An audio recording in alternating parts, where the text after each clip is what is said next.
saw Chloe again, after she'd been missing for 5 years, at my best friend's wedding. She was the bride and I was the best man. My friend, Leo, pulled me aside, grinning, to share the story of how they fell in love. You know, I was the one who saved her after her car accident. I heard she had a fiancé back then, but I had her flown to Europe for treatment that very night. Pretty slick move, right, man?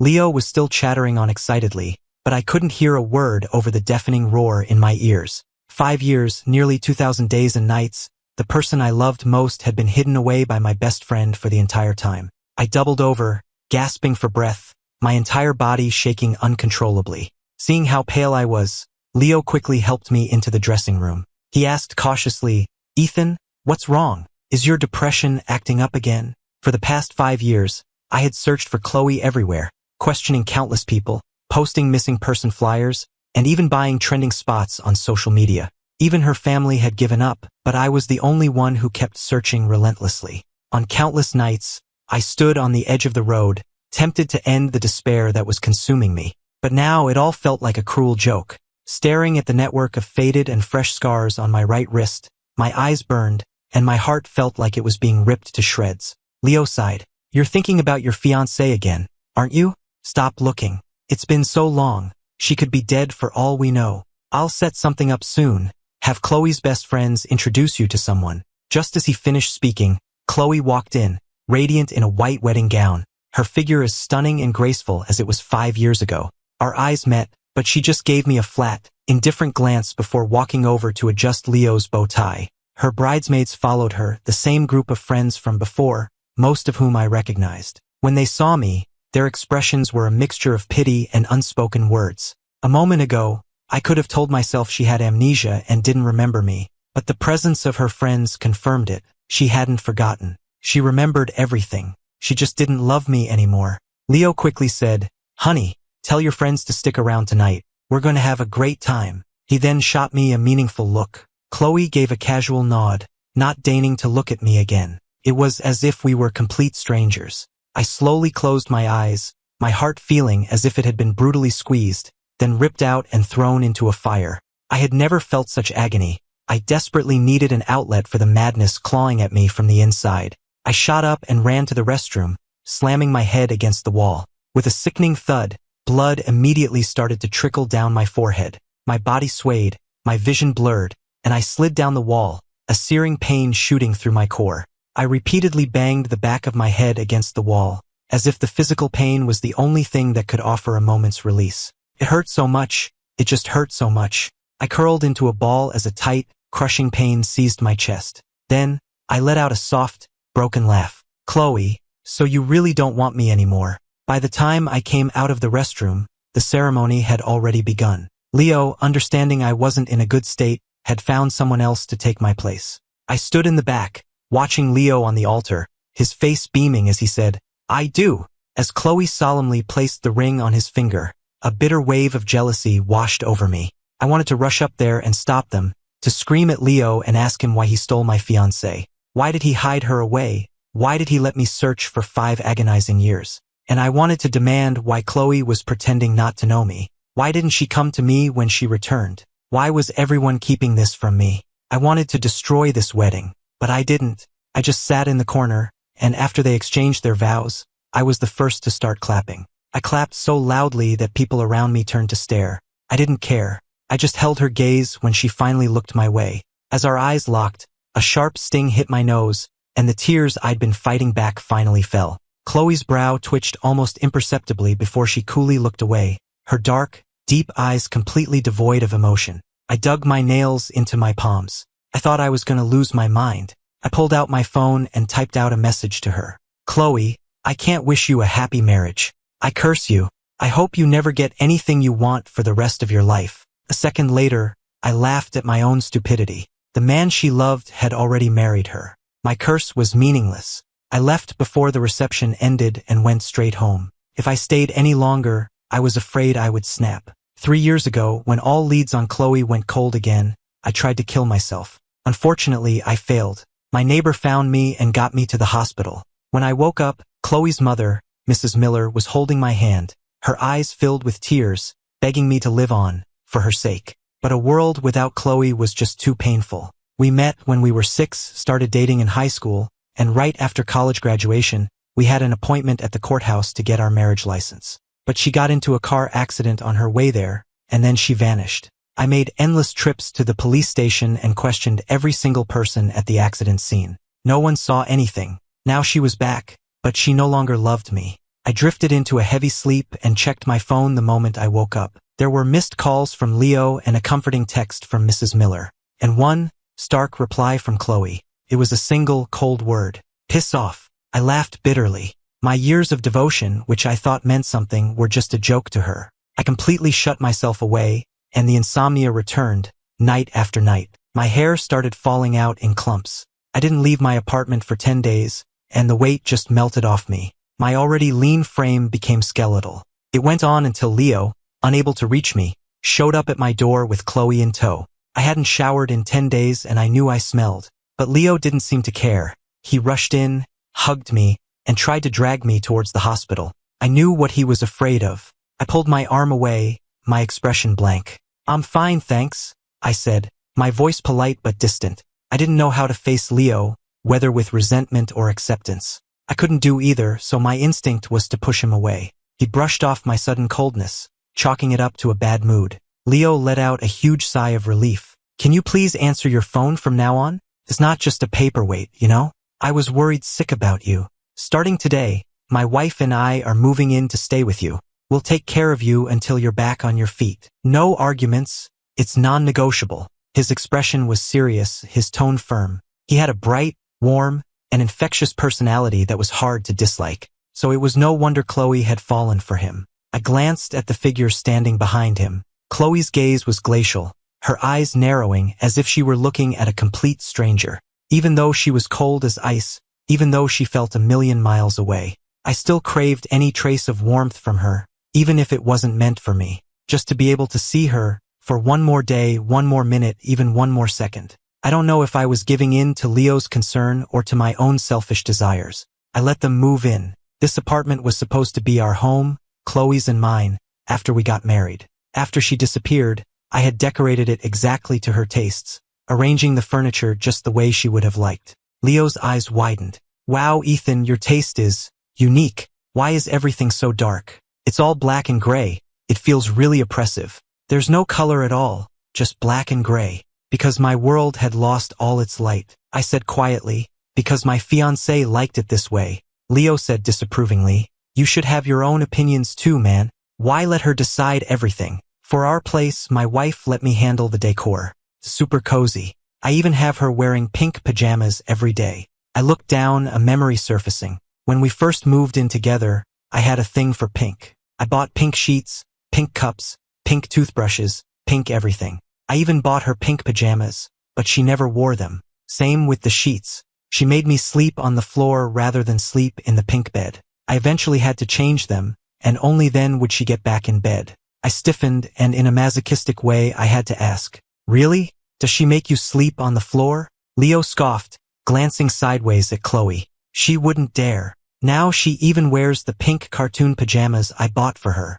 A flicker of embarrassment crossed Chloe's face. She lightly tapped him on the head, trying to get him to stop. "What's wrong with pink sheets? If your fiancé made you sleep on the floor over that, it just means she didn't love you enough. And to think you spent all those years looking for her. What a user." After a long silence, I had to agree with him. "You're right. Maybe she really didn't love me enough." As I said it, I felt Chloe's gaze linger on me for a brief moment. Her voice was chilling. "In that case, Mr. Hayes, you should know when to back off. Stop disturbing other people's lives. If you could, it would be best if you disappeared from her life forever. Your self-pity is just pathetic and makes people sick." Chloe's words were raw and cruel. Self-pity. So that's all it was. I was just feeling sorry for myself. My eyes welled up, my voice trembling. "You seem to know her so well. Is that because you're both the same kind of person? You both like to disappear, to make people wait, to drain every last drop of hope from them without so much as an apology.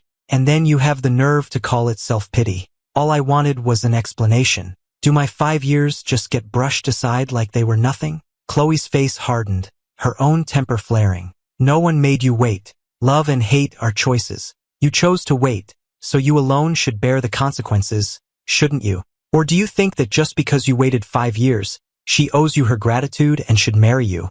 Her words were merciless and absolute. I stood there, stunned, as any lingering hope I had shattered into a million pieces. Tears streamed down my face. Chloe's words were like a dagger, twisting in my gut with every syllable. She was right. Love and hate are choices. No one forced me, no one made me wait, so this outcome was mine alone to bear. The love I once thought was unbreakable had now vanished into thin air. Leo, sensing the escalating tension, quickly stepped in to play peacemaker, pulling Chloe into the bedroom. I could just make out the sound of his warning voice. Are you trying to start a fight? You know Ethan's not in a good place. Why would you talk to him like that? Don't provoke him anymore, you hear me? Chloe scoffed, her voice dripping with sarcasm. He's just putting on a show. I stood there in a daze, silent for a long time. The cut on my forehead throbbed, as if mocking my foolish devotion. After that argument, I rarely saw Chloe. She was probably avoiding me on purpose. We lived under the same roof for 2 weeks, and I could count the number of times we ran into each other on one hand. I grew more withdrawn, spending most of my time alone in my room. Leo often sat with me, cooking different things every day and making sure I took my medication. I selfishly wished he wouldn't be so good to me. His kindness made me feel guilty for even wanting to fight for her. It made me feel like some pathetic homewrecker, secretly lusting after my best friend's wife. But how could I just accept it? I was jealous when Chloe smiled at him, when she was kind to him. I wanted to claw my own eyes out. I even had the despicable thought that it would have been better if she had died out there. At least then I could have held on to my illusions. I started spending more time in the living room, just so I could catch a glimpse of her when she came home. But it was like she knew, and she stopped coming over for days. I couldn't help but ask Leo, "Where is she?" He was on the couch, texting with a sweet smile on his face. "She's been out of the country for the last 3 years, right? She's got a lot to catch up on at work, so she won't be coming by for a while." I froze, asking in disbelief. Chloe came back 3 years ago? Why didn't I know? Yeah, to plan our wedding. I opened my mouth to speak, but no words came out. My eyes felt lifeless. The words echoed in my numb mind. She came back. She came back. A chill ran through me. I wanted to scream, but all that escaped was a strangled gasp. Leo's words were like a vicious slap across my face. The next moment, he jumped up excitedly. "Ethan, quick, get changed. We're going to the Crescent right now. My wife wants me to introduce you to someone. I just saw her picture. She's absolutely gorgeous." He pulled me into my room and quickly helped me change and fix my hair. I let him do it because I wanted to see Chloe. When we got there, Leo immediately sat down next to Chloe and shot me a look, encouraging me to be bold. I didn't say a word, just quietly found a seat. From this angle, I could see Chloe's every move. I watched as her lips curled into a smile at something Leo whispered, and in the dim light, her long fingers idly traced the small of his back. Leo let out a soft yelp and started playfully wrestling with her, and then Chloe cupped his face and kissed him deeply. They kissed passionately, and I had to quickly look away, unable to watch any longer. My hands, hidden from view, clenched into tight fists.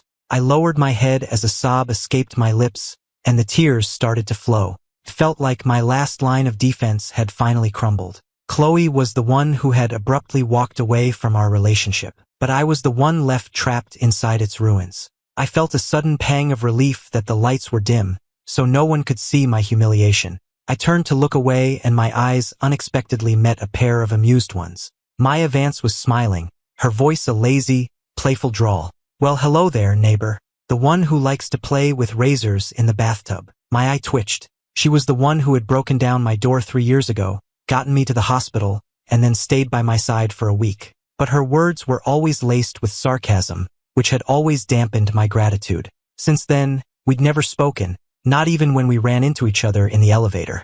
Maya continued, "Tisk, we've been neighbors for over 4 years, and you're going to pretend you don't know me?" I frowned. "No, I didn't, and thank you for what you did." A smirk played on her lips and she raised an eyebrow, lowering her voice to match mine. "Wow, you've got some memory. Took you 3 years to remember to say thanks. I wonder how much interest has accrued by now. So, how are you going to thank me?" Maya slid closer, her long leg in its short skirt pressing against mine. I could feel the warmth of her skin. Her voice was a low purr. "How about you cry on my shoulder? I can collect a little interest that way." My eyelashes fluttered. I didn't want to deal with her, I glanced over at Chloe and saw that she was watching me. Her dark eyes held a barely concealed sneer. I looked down and gave a bitter smile. Is this what she wanted? To get rid of me? So she was pushing me onto someone else. I mocked my own foolishness for ever holding out hope. The answer was obvious. What was I even hoping for anymore? This absurd setup was what it took to finally break my 5-year obsession. After the party, Chloe tossed me a hotel keycard for the penthouse suite. A contemptuous smirk played on her lips. You've been lonely for so long. Go blow off some steam tonight. Maya's in great shape.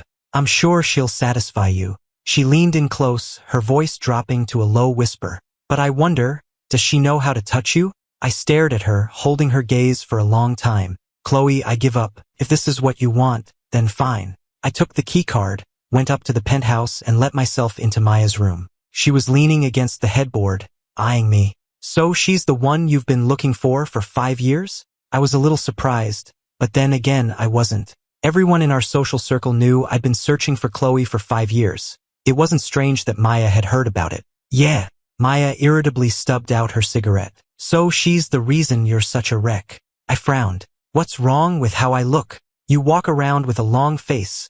Anyone would think your wife just died. For once, I agreed with her. Yeah, she did. Maya let out a small, humorless laugh, her gaze casual. But for a moment, there was a flicker of seriousness in her eyes. Ethan, I'm no damsel in distress. You can lean on me, you can use me as a lifeline. But you walked into this room. You know what that means. Her meaning was perfectly clear. I nodded and moved on to her, letting her guide me until we both climaxed. I had been suppressing everything for so long. Seeing her at the wedding, hearing that Leo had kept her away for 5 years, knowing she had come back 3 years ago and just let me continue to wallow in despair. I had already lost my mind. I let go completely, spending 3 days and 3 nights holed up in that hotel with Maya. I asked myself, did I still love her? Did I still miss her? The answer was yes. I loved her, but I was done waiting for her. On the 4th day, Maya and I got dressed and went back to our respective apartments. When Leo saw me, he excitedly rushed over, asking for all the details. Maya was very creative. Over those 3 days, she had left her mark all over me. I had been a willing participant, and my body was covered in bruises and love bites. Leo's eyes widened. Holy crap, I knew she was wild, but I didn't know she was that wild. Is there any part of you she didn't mark up? I didn't say anything, but I could feel a cold, intense gaze on me. I smirked inwardly and met Chloe's sharp gaze with a defiant smile. I said to Leo, thank your wife for me. Thank her for finally killing any hope I had left. With that, I walked back to my room. As I passed the living room, Chloe shot to her feet, a flicker of jealous fire in her dark eyes. Her face was dangerously dark as she said in a cold voice, you don't need him to pass on the message. I'm right here. You can thank me yourself. I turned to face her. Thank you, I said flatly. I didn't want to get dragged into anything more, so I turned to leave. But Chloe stepped forward and grabbed my arm. I tried to pull away, but her grip was tight. Couldn't break free. I frowned, trying to signal with my eyes that Leo was still there. Don't take this too far. But she either didn't see or didn't care, taking another step closer and leaning in to whisper in my ear. Thanking me for finding you a warm body to screw? Looks like you really wore her out. Must have been tough holding back for 5 years. If she can't handle you, you can always come to me. Don't worry, I'll use my hand. Because I find you dirty. In that instant, my blood ran cold and my heart plummeted. Chloe had stripped me of every last shred of dignity. Her words left me utterly humiliated. Shame burned my face. She was the one who rejected me, the one who pushed me towards Maya. So why did she always act so righteous? As if I were the one who had betrayed her. I couldn't take it anymore. I ripped my arm from her grasp and slapped her hard across the face. Mindful of Leo, I kept my voice low. Chloe, you keep humiliating me like this because you know I can't let you go. But not anymore. I'm letting myself go. Seeing me hit Chloe, Leo rushed over and got between us, his voice sharp. Ethan, what the hell are you doing hitting my wife? Looking at Leo's defensive stance, I felt a wave of exhaustion. I turned and went back to my room, but I could still faintly hear him questioning her. I told you not to provoke him. He's been on edge lately. What did you say to him? And why were you so close to him? Chloe didn't answer, her eyes fixed on my back as I walked away. Because I had hit Chloe, Leo gave me the cold shoulder for days. My feelings for him were complicated. He was my best friend. He was the one who had talked me down on countless nights when I wanted to end it all. He would stay up all night comforting me, and when he worried I'd do something stupid, he'd even have someone check on me. On the surface, he had done nothing wrong, but in reality, he had hurt me more than anyone. My 5 years of hell, my despair, my helplessness. It was all because of him. Because he wanted Chloe, he took her away from me for 5 whole years. He inserted himself between us, knowing full well she had a fiancé. So, in the end, who was the real intruder? I'm not a magnanimous person. Couldn't wish him well. I didn't want to be a third wheel in my own home anymore. So the next time Leo started making passive-aggressive comments about me hitting Chloe, I cut him off. You two should move out. Leo was stunned for a moment, then he exploded. You're kicking me out just because I called you out? I've been taking care of you for days for nothing. You were the one who hit my wife, which was wrong, and I was trying to let it go. And now you're pushing your luck? Ethan, is your damn depression just never going to get better? You deserve to be depressed. You deserve to have your fiancé leave you. Hell, no woman would be able to stand being with you. I didn't say anything, just let him vent. It was good that he was yelling at me. It erased the last bit of guilt I felt. I waited until he was finished, then said quietly, Leo, we shouldn't see each other anymore. Please move out today. Without waiting for a reply, I walked out and went next door. It was pathetic, really. In 5 years, I had alienated all my friends because they all thought I was crazy. No one but Leo would even talk to me. I knocked on the door, expecting to see Maya, but a man in a tank top and shorts answered. He looked half asleep and grumbled, asking who I was. I was taken aback for a second, but I still asked, Where's Maya? He gestured inside. Sleeping. You coming in? I felt a lump in my throat. I knew Maya didn't lack for male company, but to have another man while she was with me. Couldn't stand it. Felt disgusting. No thanks. I hurried downstairs. I had the miserable realization that I had nowhere to go. During the 5 years I searched for Chloe, my parents begged me to give up. I refused, so they washed their hands of me. And my only home now contained 2 people I couldn't bear to see. My phone kept ringing. A glance showed most of the calls were from Leo. There was one from Maya, too. I didn't want to answer. I opened iMessage. Leo had sent me several 60-second voice memos. He knew I wouldn't listen, so the last one was a text. You scared my wife. Come back and apologize, and maybe I'll forgive you. He was offering an olive branch, but I didn't want to take it. After a moment, I calmly typed my reply. Move out. Congratulate them? Couldn't. Not in 5 years, not in 10, not even on my deathbed. I could never forgive them, let alone wish their child well. If I could forgive everything, my past 5 years would be nothing but a joke. I stayed out until 3 a.m. When I got back, Leo still hadn't moved his things. After I washed up and got into bed, Maya called. I hesitated for a second, then answered. Come out. I said quietly, it's late. Let's talk tomorrow. Since she had another man, there was no point in continuing this. Maya clicked her tongue. You weren't telling me to wait until next time when you were using me. You ungrateful brat. Get what you want and then try to run. Her words left me speechless. After a moment's thought, I pulled on my pajama pants and went out. Maya was leaning against the wall in the hallway, a cigarette held between her long fingers. When she saw me, she dropped the cigarette and pulled me into the stairwell. She pressed me against the wall, pulling my pants down to my knees, her kisses trailing down my back. Her breathing grew heavy, but just as she was about to push further, I stopped her hand. Maya, if you're with someone else, then don't touch me. It makes me uncomfortable. She didn't stop, murmuring against my skin as she kissed me. Who else would I have? I bit my lip, debating whether to tell her what I saw. If I didn't, she wouldn't stop. If I did, I'd feel pathetic. I had no claim on her, so why should I care who her other men were? I remained silent. Maya turned me around to face her. Her voice was teasing. You saw someone at my apartment today. Were you jealous? I froze for a second. So she knew. Then I shook my head. Not jealous. I just don't like sharing my toys. Her eyes narrowed for a second, then she let out a low chuckle. This toy is all yours. No one else gets to play with it. My face flushed, and before I could say anything, she was pushing me back towards her apartment. I didn't leave Maya's place until just before dawn. When I got back, I saw Chloe sitting on the couch in the pitch-black living room. I could only make out her silhouette in the moonlight. I was surprised, but I said nothing. Chloe stubbed out a cigarette. The room was too dark for me to see her expression, but I could feel her eyes on me like daggers, trying to burn a hole right through me. In the silent room, I could faintly hear the sound of her knuckles cracking. She shot to her feet and stood directly in front of me. Her voice was dangerously low, like a storm brewing on the horizon. "You were with her again? Ethan, are you that desperate for a woman?" I almost laughed. Didn't she know exactly what would happen when she gave me that key card? I looked up at her, and at this distance, I could see the terrifying madness in her eyes. After a long moment, I finally spoke. "Chloe, did you come back 3 years ago?" The question had been haunting me for weeks. I had to ask.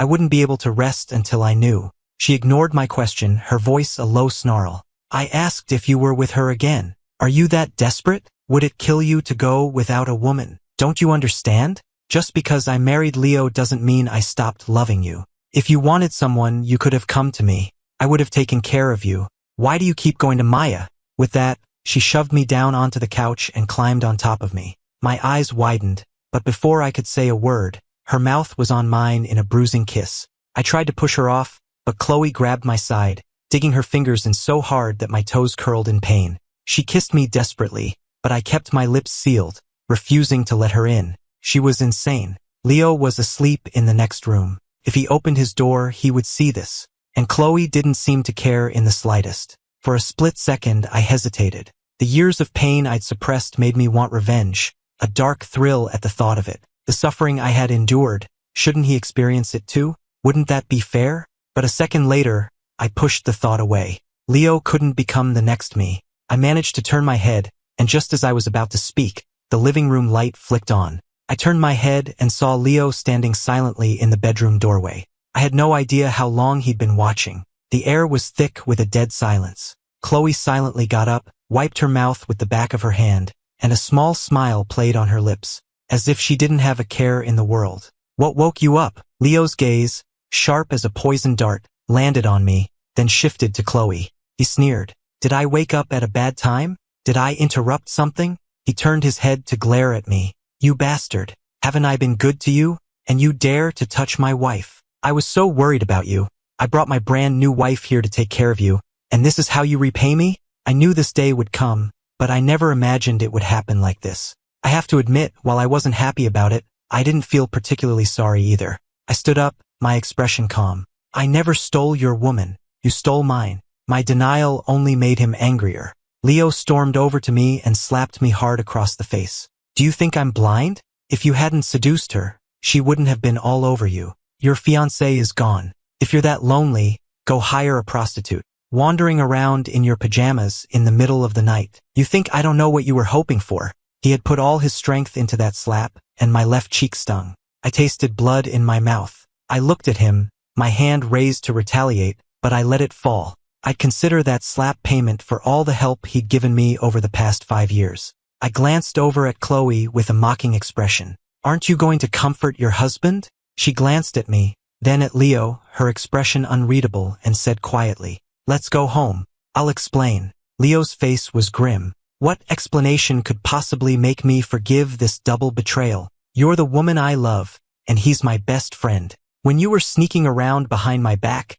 did you ever think this would happen?" I looked down and chuckled softly. "Double betrayal? What about the double betrayal I suffered from you too?" Oh no, it wasn't the same. I was the one who was deceived, lied to, and played for a fool for 5 years without knowing a thing. At my words, Chloe's brow furrowed. As if afraid of what I might say next, she quickly pulled Leo out of the apartment. The tense living room was suddenly, completely silent. I wasn't the one in the wrong. I had already suffered enough. But why was I always the one who ended up getting hurt? After they left that night, I never heard from Leo again. I packed up his belongings and had them shipped to him. I didn't try to find out anything about Chloe, and I had no idea how she explained what happened between us. I did, however, tell Maya what happened that night. She made me brush my teeth for 3 hours, until my gums were bleeding and my mouth tasted of nothing but mint. She only stopped when I told her I couldn't taste anything. I protested, but she just silently kept squeezing more toothpaste onto the brush. "Get it clean. I can't stand the taste of her on you. Not a single trace." I sighed, but I did as she asked. Maya and I moved in together. On moving day, I saw Chloe downstairs. I hadn't seen her since she left with Leo last week. It was strange. I hadn't been able to forget her for 5 years. But this past week, I hadn't thought of her once. I looked at her. Her eyes were slightly red, a mixture of resentment and resignation. Chloe's voice was hoarse. I came back 3 years ago. I tried to call you, but Maya answered your phone. Ethan, in that moment, I hated you. I had only been gone for 2 years, and you had already moved on. So I left again. When I saw you at the wedding, I felt this sudden vindictive pleasure. So I married Leo. I lowered my eyes and said quietly, "Do you want to know why she was the one who answered my phone 3 years ago?" She stared at me, her throat tight, waiting for my answer. I looked right at her and said, enunciating every word, "I had severe depression. I tried to kill myself. Because I couldn't find you, I slit my wrists in the bathtub. I wanted to be with you. Maya was the one who found me and got me to the hospital. I was there for 10 days. Chloe stared at me, her face a mask of disbelief, her body trembling slightly. After a long moment, she opened her mouth, but no words came out, only a choked sob. "Ethan, will you wait for me again? I'm pregnant. He saved my life, I can't leave him now. Wait for me. After the baby is born. I'll divorce him and I'll make it all up to you, okay?" I smiled and shook my head. "No, Chloe, we're in the past. I'm starting to move on. I hope I never see you again." "Chloe, it was too late. If you had just looked at me at the wedding, if you had just asked me how I was doing, I would have waited for you without a second thought. But not anymore." Chloe left, and as I had wished, I never saw her again. Maya said my old apartment had bad vibes and insisted I move into her private house in the hills. I asked her why. She had just thrown all of my antidepressants into the trash. She just raised an eyebrow, a roguish glint in her eye. "It was too dark there. Nothing good can grow in the dark. Ethan, when you're with me, you don't need this crap." Seeing the faint smile on her lips, I played along. "What if I have an episode?" Maya's smile widened. "You mean go crazy?" I smiled, a warmth spreading through my chest. In her eyes, I was just a normal person. Leo contacted me again when Chloe was 3 months pregnant. I thought about it for a bit, then agreed to meet him. I hadn't seen him in almost 2 months. He looked the same, still had that same arrogant air about him. He looked at me with a cold indifference and was the first to speak. "I know everything. Chloe was the fiancée you were looking for 5 years. He paused for a moment, then continued. "If it had been anyone else, I wouldn't apologize. It would have been their fault for not being able to hold on to their woman. I just fought for what I wanted. I don't think I did anything wrong. But it was you, Ethan. I don't want to apologize to you. I stole your fiancé without knowing it. I know what I did was wrong. But if I don't get your forgiveness, Chloe won't have anything to do with me." I slowly looked up at him, my gaze steady. "Your problems have nothing to do with me." Leo clenched his fists, and for the first time his voice softened. "Ethan, I'm sorry. I love her, and my child needs a mother. Even knowing your history, I still don't want to leave her. I saved her life. As long as I don't ask for a divorce, she'll never leave me. For the sake of the help I gave you over those 5 years, please, just forgive me." I didn't say anything, just looked at him for a long time. The Leo the first remembered was passionate and cheerful, fiercely loyal, someone who loved and hated with his whole heart. He never begged anyone for anything. This was the first time. Because of Chloe, he was humbling himself. I had once loved Chloe so much that it drove me mad for 5 years, and I had hated Leo for it. But now he was just like me. Chloe had become his demon, too. I gave him the apartment. I had decorated it in the style Chloe loved, and I didn't need it anymore. I told him to consider it a gift for their child. Forgive him? I don't think I ever could. A year later, Maya and I got married. The day we went to the courthouse, the weather was perfect. It was a 30-minute drive, but she managed to make it take an hour and a half. I wanted to yell at her several times, but I held my tongue. At the courthouse, the 10-minute process of filling out the paperwork somehow took her nearly 30 minutes. I finally snapped. "If you don't want to do this, then let's just go." Maya's lips thinned. "TSK, who do you think I'm doing this for? I was trying to make it a memorable experience for you, and I get yelled at for it." I took a deep breath and let her have her way. When we walked out of the courthouse, I was holding our marriage certificate. I felt a moment of déjà vu. The last time I had been here, I had received the news of Chloe's accident. 6 years later, I was back, marrying someone else. 2 years later, we had a daughter. Maya adored her. We named her Willow. I once asked her if there was a story behind the name. She looked at me for a long time, then said playfully, "It means I'll always want you." I smiled. "Yeah, I'll always want you too."